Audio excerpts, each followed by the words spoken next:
Hi, this is Phil, and I'm here to tell you all about the Capes and Lunatics Patreon. Get early access to all of our interviews, including the monthly Chichester chats with writer and comic book legend DG Chichester, new episodes of classic Capes and Lunatics shows, including The Quantum Zone, This, That, or the Third, and many, many more specials, all completely uncensored. Access starts for $3 a month, full video when you pledge $5 a month. Check out the link in our show notes or go to patreon.com/Capes and Lunatics. Hope to see you there.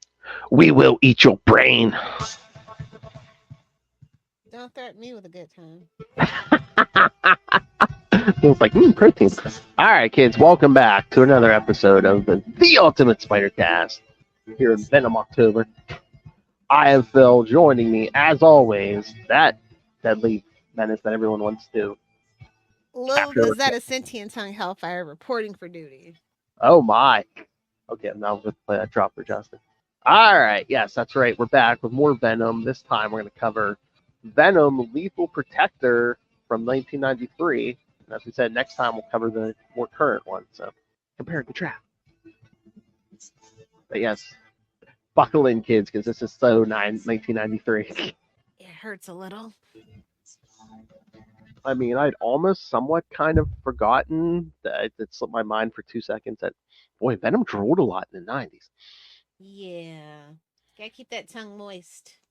Oh my! Oh my! Is that a sentient tongue? Oh my! And yes, that's who that drop was about, kids. Although we'll pretend it wasn't. Is that a sentient tongue? All right, so and we are turning this episode around pretty quick after the last one, so no new comics this time. But thank God, it's 6 issues that we're covering, right? I know that's what I was gonna say. I'd be like, well, that can't hurt because we do have 6 issues to do. So you want to hear our thoughts on the previous on this week's books? You're gonna have to see the previous episode. that's right. And again, and in next episode we should have more new books to cover. More new books. It's almost like he's Batman. Sorry, Ray. Oh my! Ray's like, how dare you? His OCD, he's just kicked in. Gotta push the button. Batman, my favorite character. Oh, my sweet summer child. Like, I can't make your OCD kick. Alright. Sorry, kids, just getting this. Should be synopses for these. And again, this was the first Venom miniseries, so again, you'll see it's guest starring Spider-Man. Can you imagine? Honestly, Spider-Man's the bad guy. Exactly. But do you think they were just like, can Venom carry his own series? And maybe we should throw Spider-Man in here. You'd have thought that. Well, yeah, they kind of had to put it here. Put it here. Yeah, I mean, again, the very first one, I think they were like, yeah, can Venom hold his own series? As we started the big long run of 90s, just like pumping out Venom miniseries after miniseries. One was barely done, the next one was starting. All right. I like the little corners. Guest starring Spider-Man. I know, yeah. And then this was a foil cover. Yep. Current day Marvel. Honestly, whatever comic book company wants to give me foil, I am yours. All you have to do is just do it. Oh my! Just do the thing. And again, that's what they should have did with again, we'll get to this next time, but the more current Venom Lethal Protector miniseries, they should have did the first issue in foil. It's like we're doing the 90s, let's do it. If you're gonna do something, do it right. Hey-oh! All right, let's jump into this. All right, so yes, kids, 6 issues. Here we go. Venom Lethal Protector Volume 1, number 1, from February 1993. Dark Soul Drifting. Writer David Michelinie. Penciler, Mark Bagley. Inker Sam De La Rosa and Al Milgrom. Colorist Marie Javins. Letterer God, Marie, what are you doing here? Getting paid. Letterer Richard Starkings and editor Danny Fingeroff. Don't get fingered. All right. In the city of San Francisco, a mugger corners a young woman in an alleyway. San Francisco treat. Oh god. And I'm like, this is the Marvel Universe. Uncle Ben. Oh, this is the Marvel Universe. It doesn't matter what city it is. Somebody's always getting. Rice-A-Roni? I don't know. Shh. Someone didn't take their meds today. Sorry. That's okay. I'm like, someone's getting mugged in an alley. This could be any city in the Marvel universe or in the DC universe. Discovering that she doesn't have a whole lot of money, the mugger decides to rape the woman. Jeez. Kevin However, Smith, that you? what? What you say? Kevin Smith, is that you? Burn. I'm just kidding. As writer, kids. That's what she meant. Discovering that she doesn't. However, before he could commit this horrific act, oh no, he would have ripped their shirt off or something. This is Kevin Smith. He's interrupted by Venom. Disgusted by such a vile human being, Venom forces tendrils from his symbiote into the mugger's nose and mouth. Give the old face hugger action. Yeah. Well, the symbiote is an alien. Mhm. I don't think those are tentacles. Suffocating him to death. With the mugger dead, Venom picks up the woman's purse and taps her on the head before leaping away. Horrified by the entire experience, the woman runs out of the alley screaming. Oh my. Swinging across the city, Venom tells his symbiote that coming back to San Francisco was a good idea.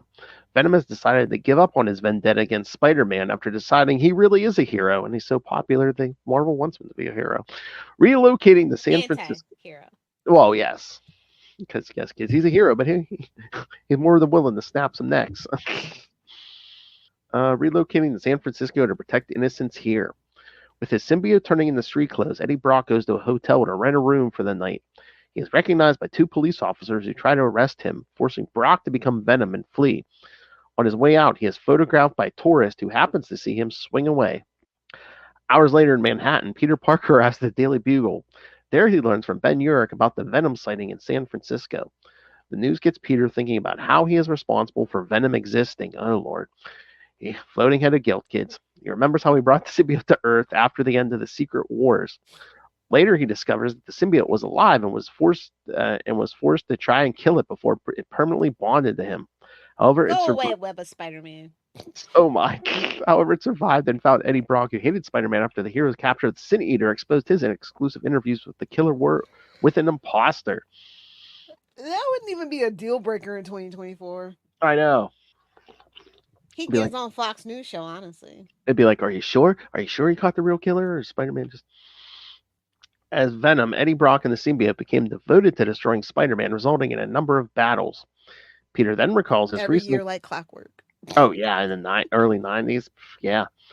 Peter then recalls his recent encounter with Venom, where he helped Eddie save the life of his ex-wife, Anne Wang. It was then that Venom promised to leave Spider-Man alone if the Wallcrawler stopped coming after him. Still, Peter can't bring himself to honor this deal, so he calls his wife Mary Jane to have her... Boo, Peter, boo. Back. So he can guest star in this miniseries, to have her pack him a bag so he can go to San Francisco to track down Venom. Yes, kid, but yes, kids, the whole deal was made at Amazing 375, so I believe another foil cover. Oh, 90s. The following day, and again, his ex-wife Anne, who was the mother of Dylan, so. Yes. If he could have just snapped her neck then, just give her the old Gwen Stacy, we would not have Dylan. Oh my! Oh, I tried to save her, but she, geometry, man. Oh, geometry.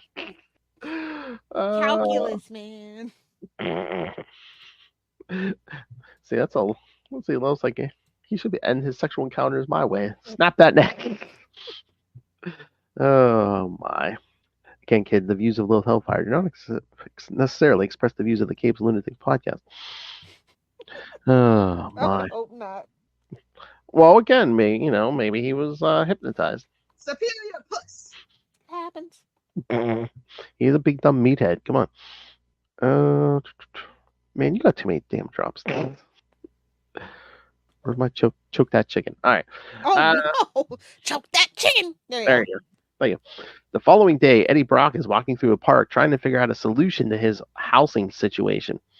He happens upon a group of homeless people being harassed by a bunch of men in suits. Brock confronts the men, and when they pull guns on him, Brock turns into Venom. Not far away, Spider-Man is swinging through the city when he hears gunshots. He spots Venom fighting the gunmen, and thinking the men are police officers, he leaps in to stop Venom. Brock stops Spider-Man and tries to convince the Wallcrawler that these are not police officers. Spider-Man quickly believes Eddie when his spider sense begins going off, and the pair narrowly avoid a stream of gunfire. While Spider-Man finishes with the shooters, Venom shields the homeless people from the bullets. By the time Spider-Man finishes wrapping up the gunman, he notices that Venom and the homeless people have disappeared.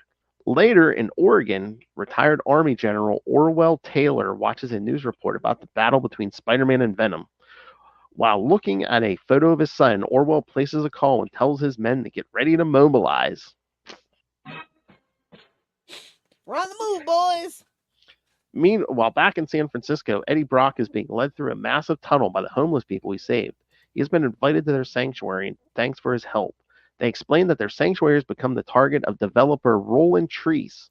However, not everyone Screw is those real estate guys. I've never met a real estate mogul that's worth its salt. Yeah. Said what I said. Don't become president. However, not everyone is fond of Brock coming to their community. However, this dissenter is told that it is up to the council to decide if Venom can stay in their home. Rounding the corner, they run into some of Roland Treese's diggers, men in massive tunneling exosuits. Eddie turns to Venom to defend his new charges. Unfortunately, the diggers have him outnumbered and overpowered once they begin unleashing their sonic cannons on the symbiote. One of the diggers then hits Venom so hard that the ground underneath them gives way. The pair fall into the middle of an early 20th century city. Disoriented from the fall, Venom thinks that they have fallen through time. Yeah. There's tons of cities under cities, bro. If you know, you know. Exactly. I mean, New York's built on top of like 3 of them. It's crazy stuff, man. Mm-hmm. All right. So, thoughts on this? Now we could just push through, give our thoughts at the end. We can give our favorite issues and all that stuff at the end. Lot to get through. And this cover shows up in the Sony CD, the Sony game. Oh, what, Spider-Man versus or not Spider-Man? Sony, Sega. I think it's Sega. Yeah, that's from way back. Well, 1993. God, I think that probably after that, the next. You remember Maximum Carnage? Did you ever play the Maximum Carnage game? No, can't say that I have. I played it. Oh my God, that was weird. That was wild. Played it at a friend's house. That was weird. Maybe I can find it on the emulator. All right, Venom, Lethal Protector, number 2 from March 1993. War and Pieces. Get it, kid? Oh boy. I just know that was Danny Figueroff's idea. I just know it. I don't know. But I know it. I think Michelini had that kind of sense of humor. I don't know. All right, same team. While trying to protect some of San Francisco's homeless, Venom battled the diggers that have been hired by Treese International to rouse the homeless of the area. The battle has caused them to fall through the ground into an underground city that looks like it has come out of the early 20th century. At first, the digger thinks they have fallen through time, and this shock allows Venom to recover and the sonic cannons and fight back. The digger realizes that this is actually an underground city that their employer has been looking for. The homeless population that have made this place home try to fight back against the intruders. Let the homeless people have something. My God. Exactly. When one is murdered by the diggers, Venom becomes furious and slays the diggers, ending the danger. However, the locals are ready to start shooting at Venom until one of the homeless points out that he helped save their lives. However, another member of this community is against Venom being among them because of his criminal past. Hearing this, one of their leaders tells them it is up to their council to decide. Allowed to stay for the time being, Eddie Brock is taken on a tour of this underground city by a woman named Elizabeth. She explains to him that this city is part of San Francisco that was collapsed into the ground during the big earthquake of this says 1908, but wasn't it 1906?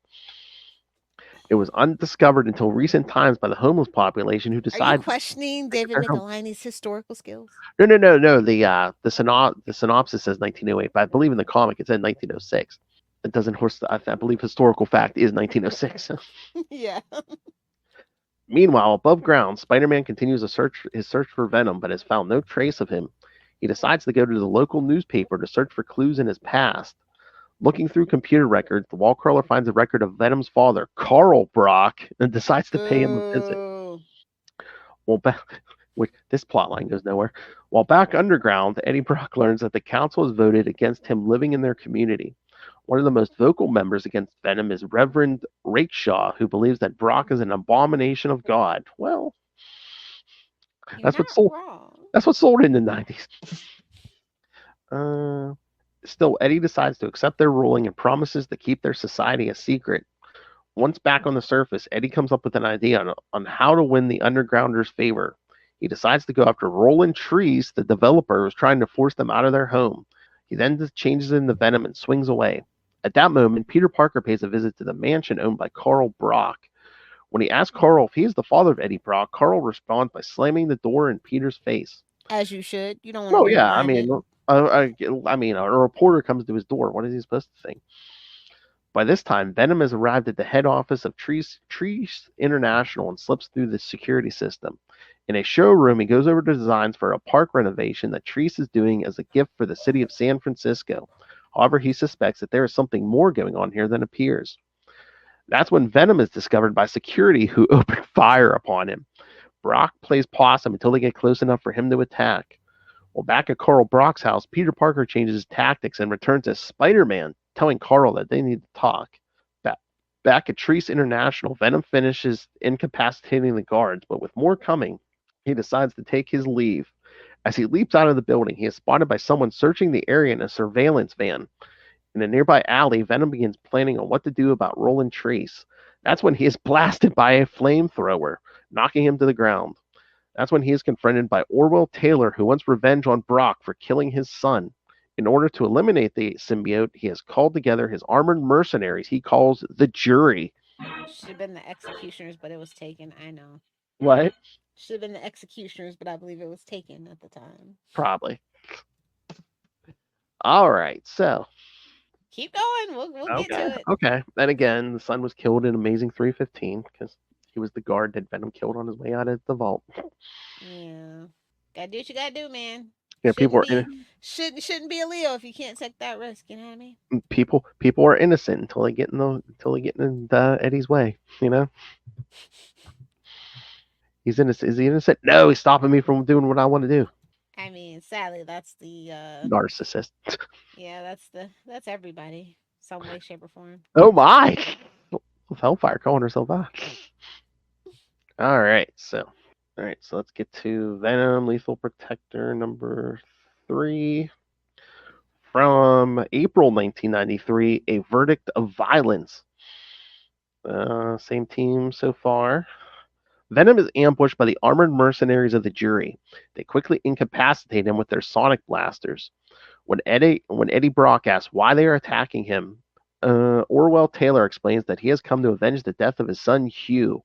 Although Brock insists that he didn't want to harm anyone, Taylor points out that he murdered nonetheless. He then ordered Screech to use his sonic blasters to kill Venom.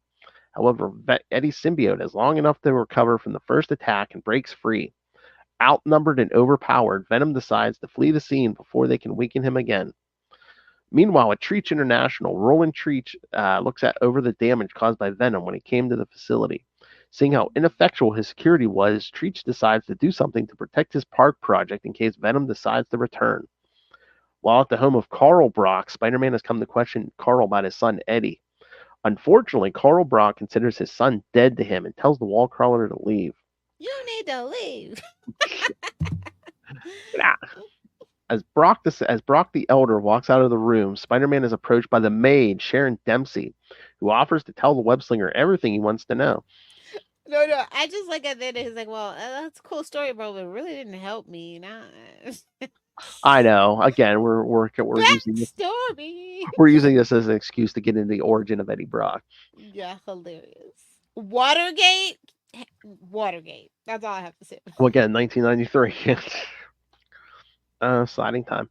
At that moment, on the Golden Gate Bridge, Venom stops his flight from the Jury. He admits to his symbiotic other that it was cowardly to run away from the Jury, but it was necessary. He pushes this out of his mind as he wants to know what Roland Treach is trying to do with the land owned by the Undergrounders.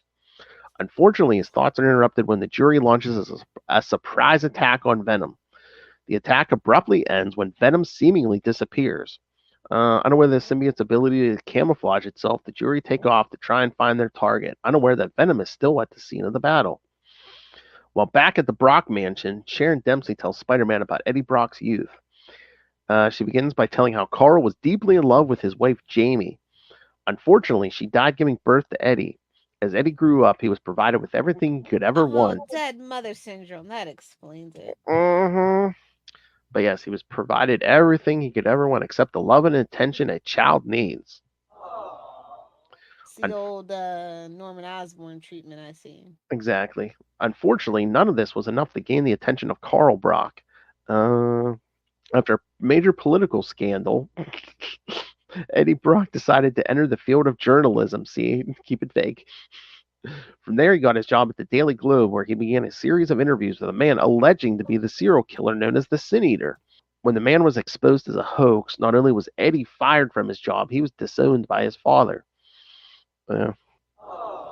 Spider-Man thanks Sharon for the information and leaves. However, he can't think of anything from that story that could help him on his search. At that moment at Treach International, Roland Treach watches the news reports about Venom's recent clash with the jury on the Golden Gate Bridge. He is concerned that Venom might somehow jeopardize the millions of dollars of gold he believes is hidden in the underground. Elsewhere in the city, Eddie Brock tries to blend in with the locals. However, he is spotted by one of the jury's watchdogs. He tries to take Venom down with a sonic grenade. He was blended in. He had the mullet and everything. Come on. No, if you know about San Francisco, then you know about San Francisco. Eddie was not blended in at all. However, Brock quickly recovers from the blast and tries to fight back. That's when he was ambushed by Sentry of the jury. Before Venom can engage his foe, a helicopter arrives and strikes Sentry with a missile. Brock is invited aboard. Someone speaking offers sanctuary. Aboard the chopper, it's Roland Treach via video uplink. Treach offers Venom a position as head of security, and upon hearing that, this also includes the park renovation project, and accepts the job when he is told that it does. Soon, the helicopter takes Venom to a private compound in the Mojave Desert. Inside, he is about to trash the facility when he is penned in by a wall of flame. He is suddenly confronted by Carlton Drake, leader of the Life Foundation. Oh wow! I know about these guys. I know. He has been assisting with helping Roland Treach with his problem. When Venom refuses to help, Drake explains that he is not interested in recruiting Venom, but his children. Bum, bum, bum. And no, not villain kids. All right, so keep the train rolling. Oh yeah, this is where it heats up, though. I will say, I was like, okay, let's see what's up. Oh yeah. Well, again, we had a lot of setup, and again, I think they were looking for an excuse to do an Eddie Brock backstory. Yeah. I mean, it's about damn time, honestly. Well, yeah. Hell, kid, this little thin symbiote. All right. Venom Lethal Protector number 4. If only I could be that cool. May 1993. Deadly Birth. And kids, this is why you keep your legs closed. Oh my! That's what Eddie Brock's mom said. Ooh. All right. We got new penciler Ron Lim. Venom has been taken prisoner at a Life Foundation facility in the Mojave Desert, owned by the Life Foundation. The Foundation's leader, Carlton Drake, has Venom contained in a sphere of sonic energy to keep the ruthless vigilante contained. He explains to Venom that he was hired by Roland Treach to harvest the symbiote eggs that are growing inside Venom's living costume. Using a sonic device, Drake manages to extract an egg that he dubs the last son of Venom. Oh, sweet summer child. If only. Meanwhile, in Santa Cruz, the police are chasing a car full of men who have just robbed a convenience store. The chase comes to an abrupt end when the getaway car is stopped by Spider-Man. The wall crawler easily wraps up the thieves for the authorities. After being thanked by a police officer, the web slinger asks for some change so he can make a call to his wife, Mary Jane. Yeah, kids. Don't think we forgot, kids. Back in New York City, he gets Mary Jane up to date on his search for Venom, saying that he has come to Santa Cruz to investigate sightings of Venom-like monsters that have been attacking public places. He's going to follow up on another lead. Well, back in the I love it's like, oh, sorry, I interrupted you in the middle of aerobics. Let's get physical. We're about to. Well, back in the desert, Venom discovers that the containment sphere has no effect on his human half, giving him a possible means of escaping captivity. Later, Spider-Man arrives at a local mall when he is suddenly under attack by a new female symbiote. While back at the Life Foundation compound, Carlton Drake is told by his scientists that they have succeeded in bringing the new symbiote to maturity. Using the same process, they were able to germinate 4 more symbiotes and match them with security personnel. While everyone else is preoccupied, Venom withdraws his symbiote from his arm and grabs one of the technicians by the throat. He then tosses him into the computer that powers the containment sphere, freeing himself. When Venom tries to escape, he is incapacitated by a sonic blaster. Considering their prisoner, Carlton Drake decides that Eddie Brock has outlived his usefulness and he will be eliminated. Well, that's not true. That was a fucking lie. What? That was a lie. I know. Well, back below, he sells too well. Well, back below the surface of the city, Elizabeth, one of the undergrounders living in an underground city, explains to her son why Eddie Brock wasn't allowed to stay among the people. This is met with criticism from Nathaniel and Reverend Rakestraw. When Elizabeth reminds them how Venom saved them from the Diggers, Rakestraw explains that their lives are in the hands of God now. Wait, what are those? Okay. All right. Back at the mall, Spider-Man battles the female symbiote and quickly discovers that it doesn't trigger his spider sense, much like Venom and Carnage. Still, Spider-Man's experience allows him to get the advantage against her. Realizing that she is losing the fight, the female symbiote radios for an evacuation. In order to escape, she endangers one of the mall goers, forcing Spider-Man to save their life while the symbiote escapes. However, Spider-Man manages to spot the escape craft and snags a ride on it as it flies away. Meanwhile, Roland Treach has kidnapped one of the homeless undergrounders and subjects him to torture in order to learn the location of the lost gold he is really seeking from his park renovation plans. At that moment, Spider-Man arrives at the Life Foundation complex and begins looking for Venom. When he is caught by security, it sets off an alarm. Watching the security monitors, Carlton Drake decides it is time for Eddie Brock to die. He orders his technicians to sever the bond between Eddie Brock and his symbiote. With the process complete, Drake contacts Spider-Man via a video screen and shows him the apparently lifeless body of Eddie Brock. Spider-Man can hardly believe this, unaware of the fact that there are now 5 symbiotes in the facility looking to destroy him. Damn, poor Eddie. Mm-hmm. Yeah, that's interesting. Yeah, the female symbiote is not identified as Scream until Civil War Battle Damage Report number 1. So this is like at least 10 years after this. They don't give that female symbiote a name. Well, it's a female symbiote. What do you want? Mm-hmm. The rest of the 90s, they were like, yeah, what symbiote do we use in the story? Let's just use Boobs McGee. Okay. Sad but true, probably. It was the 90s. What symbiote do we use? The one with the tutors. Okay, yeah. Meanwhile, if it was Chichester, it would have been like, what symbiote do you want to use? Anyone but Carnage. Have him. All right. Venom Lethal Protector number 5 from June 1993. Symbiocide. Yikes. Yes. Again, Ron Lim's still here. I think he finishes up the series here. At a laboratory in the Mojave Desert, Carlton Drake and the Life Foundation has seemingly killed Venom by separating Eddie Brock from his symbiote. Showing this to Spider-Man via a video feed, telling the wall crawler that he has no reason to stay. However, Spider-Man continues to fight through security in order to determine for himself if Venom is truly dead. That's when one of the doctors examining Brock's body report that Eddie is still alive, but in a coma due to the shock of being separated from his other. Spider-Man hears this and continues to fight through security. Drake then orders his scientists to prep Brock for dissection. He also orders their new symbiote warriors to destroy Spider-Man. Elsewhere in the complex, Spider-Man is shocked when he is confronted by 5 new symbiotes. Like, meanwhile, this is getting out of hand, bro. I know, the 90s. Meanwhile, back in San Francisco, this is the moment again after the creation of Carnage, where they're like, "Hey, man, symbiotes sell. You get a symbiote, and you get a symbiote." This was the very first Venom War, kids. Meanwhile, back in San Francisco, Roland Treach is overseeing the park revitalization project.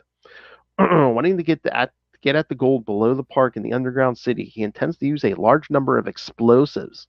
From the bushes, some of the undergrounders are horrified to see what Treach is planning, and they realize it was a mistake to eject the Venom from their hidden sanctuary. Well, back at the Life Foundation compound, Eddie Brock wakes up just before the scientists begin conducting the autopsy. They try to incapacitate him with sonic weapons, but without his symbiotic other, the weapon has no effect on him. While a few floors below, Spider-Man realizes that 5 symbiotes are a bit too much for him to handle. The battle is being watched by Carlton Drake, who is impressed with the symbiote's performance. When they destroy Spider-Man, Drake believes that they will have proven themselves as the perfect enforcers in the Life Foundation's secret compounds. Spider-Man continues to be on the defensive until Eddie Brock arrives. Even though he is stark naked and doesn't have the protection of his symbiote, he still tries to face his 5 offspring. While back in San Francisco, the Undergrounders debate changing their decision on recruiting Venom as their protector. As with the previous discussion on the issue, Reverend Rick Strauss refuses to change his decision. Oh, yeah. Religion. At this moment, Spider-Man and Eddie Brock retreat into one of the labs where they find sonic guns and incapacitate the symbiotes. Brock wants to kill them because they are no longer innocent, but Spider-Man won't let him. While they are arguing, the other symbiotes recover and destroy their sonic guns. On the retreat again, they happen upon the containment unit that is holding Eddie's symbiote. He quickly frees it and becomes Venom once more. As he struggles with one of the symbiotes, Spider-Man tries to find a weapon he can use to stop the creature. The device he eventually activates is the ray that sped up the symbiote's development. When it strikes Venom's attacker, it causes the symbiotic substance on his arm to crumble to dust. Venom wants to use it to completely destroy the symbiotes, but Spider-Man protests as it may kill the human hosts. While the wall crawler is distracted, Venom uses a tendril from his symbiote to strangle the hero into unconsciousness. Yikes. When the symbiotes attack again, Venom activates the device, seemingly destroying the symbiotes and their hosts. Spider-Man comes around just as this happens, as he is horrified by the wanton destruction of life. Seeing the death of his symbiotes, Carlton Drake decides to cut his losses and escape. This triggers the self-destruct sequence at the secret base. As Spider-Man rushes to the hangar to find an aircraft to escape in, he realizes that he has lost track of Venom in the confusion. Spider-Man manages to escape moments before the compound explodes. Although we saw driver take him to San Francisco so he can take care of unfinished business. As you do. Yes. All right. So we ready to wrap this up? Yay! We're almost there, kids. And then I can spill my thoughts. 6 issues. All right. Spill that tape. All right. So now, Venom Lethal Protector number 6 from July 1993. Frisco Kill. All right. After escaping the Life Foundation, Venom goes to the mansion owned by Roland Treach in order to find out why he's trying to renovate a park in San Francisco and evict the homeless who live there. He finds no trace of Treach, but he manages to get a hold of one of his bodyguards. Disarming the man and forcing his way through the security systems, Venom threatens to kill him unless he explains what Treach is trying to do. The guard has no choice but to tell the whole plot. He explains that this part of the city that was swallowed up by the massive earthquake of 1906 also claimed a large cache of gold. Roland Treach learned of this underground city and sought to claim the gold in secret, as it could be claimed by the government if it becomes public knowledge. This plot became difficult to accomplish when he discovered a group of homeless people living in this underground city. This time, Treach intends to set off a large number of explosives to eliminate all opposition and get the gold he seeks. Venom rushes to the park in order to stop Treach from carrying this out. Spider-Man has just arrived at the location, having made a connection between Treach, the Life Foundation, and Venom. When Venom arrives on the scene, Spider-Man manages to ambush him thanks to San Francisco's trademark fog. However, during good to see it's good for something. However, during the fight, Brock manages to snare Spider-Man in his symbiote's material. With the wall crawler incapacitated, Venom asks his foe for help. This comes as a shock to Spider-Man, who agrees to help after Venom explains the situation. The pair interrupts Treach and the construction workers before they can set off explosives. However, Treach is not unprepared and unleashes the diggers upon the two heroes. As the pair trash the diggers, the battle is being observed by some of the undergrounders, who are surprised that Venom has come back to protect them after they turned him away from their secret society. Even though his plans are ruined, Roland Treach still intends to set off the explosives and flee to the trailer where the detonator is located. Venom tries to go after him, but a spark from a damaged digger ignites fuel splash around the trailer, surrounding it in fire. With Spider-Man occupied with the rest of the diggers, Venom risks his life to send his other through the flames to pull Treach out. He succeeds in stopping Treach from blowing up the underground city. With the diggers incapacitated, Spider-Man is surprised that Venom risked his life to stop Treach, but also spared his life. Venom points out that Spider-Man would have done nothing different. When the authorities arrive on the scene, Venom manages to slip away before Spider-Man can apprehend him.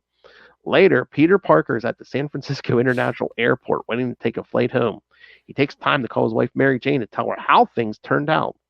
Although he lost track of Venom, he is convinced that his foe will keep his promise to stop coming after Spider-Man. And he's like, I can't spend my whole life tracking him down. I'd miss you too much. So Yeah. Remember when he actually cared about Mary Jane Gibson? I know Later. I do. I know. Later, Eddie watches as government workers recover the lost gold as Roland Treach revealed his plans. He is then approached by some of the undergrounders who invite him back to their underground city. There, the council reveals that they have overturned their decision and are now welcoming Venom in with open arms. The only one who still protests this decision is Reverend Rakestraw, who thinks they will come to regret this. However, Venom assures them that he will defend these people from any threat that may try to harm them. The end. Aww. He found a home and a family. Aww. Aw, meathead.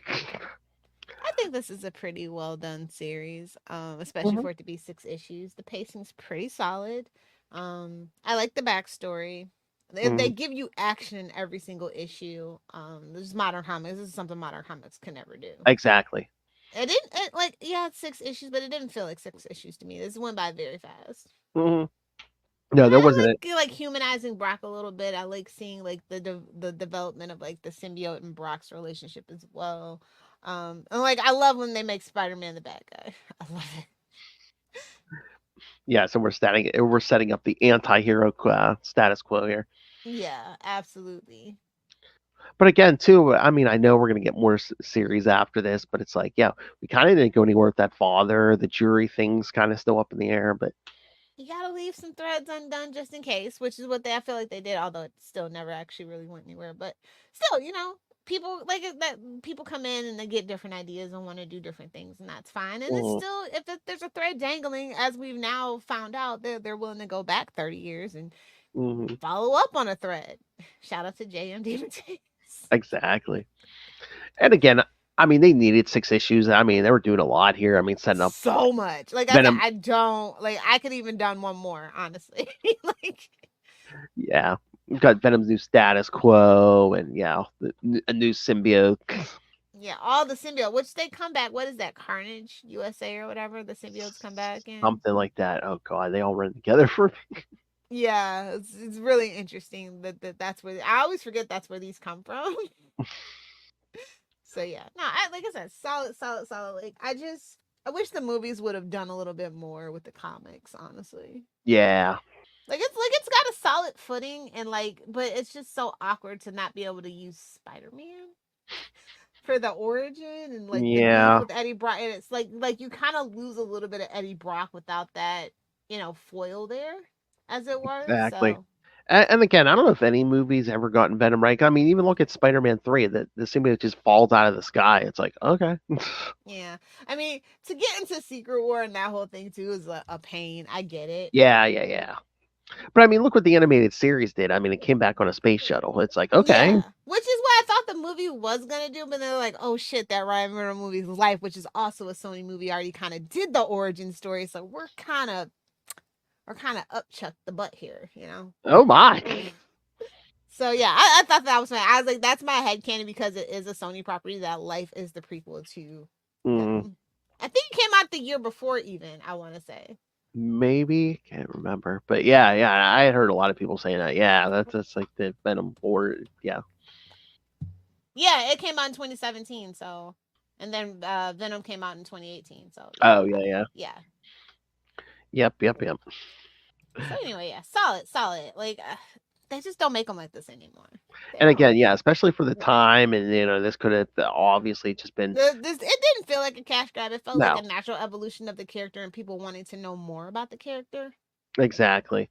Unlike Carnage, which I was just like, I could always do without a Carnage book. It's like when it happens and it's good, I'm like, oh, hey, that's cool. But then I'm always thinking, why do we need a Carnage book? Every single time with Venom, I'm like, I kind of understand when we get a Venom book. I'm like, no, yeah, it's been a while.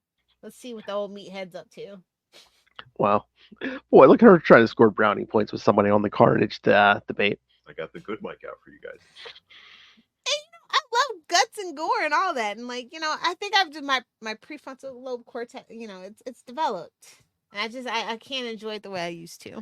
Well, yeah, I think that's the problem with Carnage is like you got to be careful because they want to give him like stuff that actually like a. But your something actual new. host that everybody likes is a serial killer, so Yeah, he's basically just a wild animal, but it's a wild killing animal. But it's like, yeah, we want to flesh him out, but yeah, it's like he's a serial killer. I mean, how much it's can like, you babes, do? we have Venom. Like we have Venom at home, Wild like an animal. So yeah, no, I read this one, Venom 2, like again, like I hadn't read it in a really long time when the second movie came out. And Oh, every time I reread it, I enjoy it. I find something else to chuckle about. So yeah, highly rereadable, which is a good sign of a comic, I think. exactly. Yeah. Of course it is. Solid A across the board.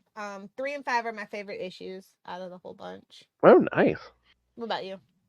Let me see. I mean, it's hard to pick.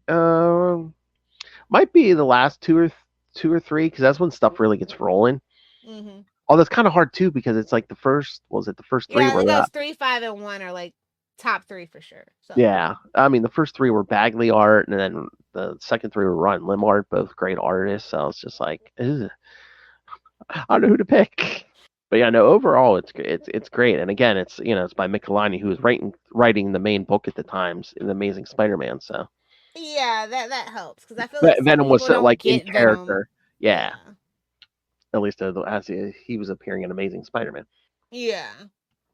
Because like last episode when we got to the Tooth and Claws, like, well, I was like, why isn't Michelini writing this? But I was like, by that point, he might have been gone because I don't think he was even writing Spider-Man by that point. So I was just like, oh, I wonder if they were like trying to get him to write most of the Venom stuff, and then he left, and they were just like, okay, just have fun, Larry. I don't think Larry didn't even do them all, did he? I think they were. I wonder if it was just like, okay, who wants to do Venom this month or this miniseries? Yeah, like I said, I totally think that those are the vibes. Yeah, because they're like, it's still selling pretty good. Who wants to write it? All right. So, anything else? No, I think we solidly covered this version of Venom Lethal Protector, and it'll be interesting contrast next week. That's right, because where are we coming next week, kids? Venom Lethal Protector. That's right. But the 5-issue miniseries from 2022. So be one less, Lilith. And then next week, your 2 Ultimate Spider casts will be Silver Sable and the Wild Pack 18 and 19. Ray, I expect feedback, please. Justin, make it happen. Justin, if you ain't here, you better send feedback. And Venom Lethal Protector 2, also that week, which has Silver Sable in it.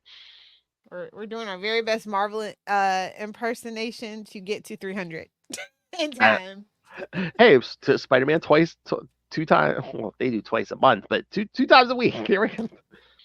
And then, of course, yes, we'll finish out with Venom Separation Anxiety 1 through 4 from 1994, and then Venom Separation Anxiety 1 through 5 from 2024. They're literally out of ideas, Phil. Like, I'm so. What, Marvel? Yeah. Well, again, I think they were capitalizing on all these, like, miniseries set in the 90s. So I know. It's like, remember when Venom had all these miniseries with different names? I'm trying to remember. I think Michelini wrote most or all those current Venom miniseries set in the 90s. So it's the same writers, Lethal Protector. And then, kids, if you don't know what's coming in episode 300, you ain't been paying attention. It's gonna be our party picture. Our farewell to Zeb Wells. Farewell, Zeb Wells. Good times. Zeb's gone. Oh, so yes. Oh yeah. I gotta make. I gotta make. You need to call Mikey Flash. He needs to make that just for that one. Oh yeah, I was thinking about contacting him for something else. Yeah, I need to do that. Yeah. And like I said, I need to make up a virtual invitation and post that. Yeah. All right. So send us your thoughts, kids, on Venom Lethal Protector, either one of them, because again, we're going to cover the new one next time. Your favorite Venom stories, what you want to see in Venom, The Last Dance. God, Joker, Venom. It's like everyone's either singing or dancing in these movies. Jeez. All right, so send us your thoughts. Email us, capesandlunatics@gmail.com, or call the voicemail, 614-382-2737. That's 614-38-CAPES. And remember, you can find all things Capes and Lunatics, episodes, social media, merchandise. Get your brand new Capes and Lunatics merch, your classic Capes and Lunatics merch. And remember, you must rain the money on us through the Cash App link, or if we eat your brain. Make it rain. The one you actually need, though. Oh my. And again, yes, please send us that money. Don't make us be dancing on the pole, because who knows? Especially if it's in San Francisco, who knows what's going to happen? Symbiotes, West Coast Avengers. bunch of evil rich men. Yes, so I mean, it is San Francisco. not true. Tech Valley. We're gonna stripper pole down at Divas. And of course, the Patreon, where you can find something different, something exclusive every month from me Something and all Will. new, all different. Oh, nice. Something amazing. Something spectacular. Something web of. Wait, what? Yes, it could be comics, it could be movies, it could be our road trip, it could be the AVN Awards. You never know. So, yes, so subscribe. And again, if you are a subscriber to our Patreon, you can request us to talk specific topics. So, yes. Oh, like I said, next year we totally should do actual good superhero movies, and we need to get the thoughts of the group. So you should probably get started on that. Yes. Why not? See if we can Get Kristen to do the bracket, because we kind of fumbled. Oh, yeah. See if we can get Kristen in here, Justin. I know Diana Marnell been asking to do some more stuff with us. So, superhero movie brackets featuring Charlie Puppet. That's right. All right. So, yes. So find the Patreon on patreon.com/capesandlunatics, and find everything at tubespace.ao/Capes and Lunatics Podcast Network. It's tubespace.ao/Capes and Lunatics Podcast Network. Vicious and brutal than ever. And Wolf is not on social media, so suck it. I mean, honestly, nobody should be on social media Well, right now. Take a break. Till after the election. Take a break for your mental health, kids. I Go get outside, it. touch some grass, get some fresh air. I did see you on Facebook the other day. You were like, it's still a hellscape. And that was it. Well, James Earl Jones died. I need to Oh, convince- true. 2024 has taken so much from us. I'm just so over it. I know. James Earl Jones, I know. They got Vader and Mufasa. I know. If you were gonna hire one person to do a eulogy for a famous person, it would have been James Earl Jones. Rest in peace, sir. All right. Again, next week the symbiote madness continues. More Venom Lethal Protector. More Venom the next few episodes as we double up. crap. Because Are we reviewing the movie on Capes and Lunatics then? yes, ma'am. Oh yeah, and stay tuned for that movie review. But until then, swing on back. Flip it good.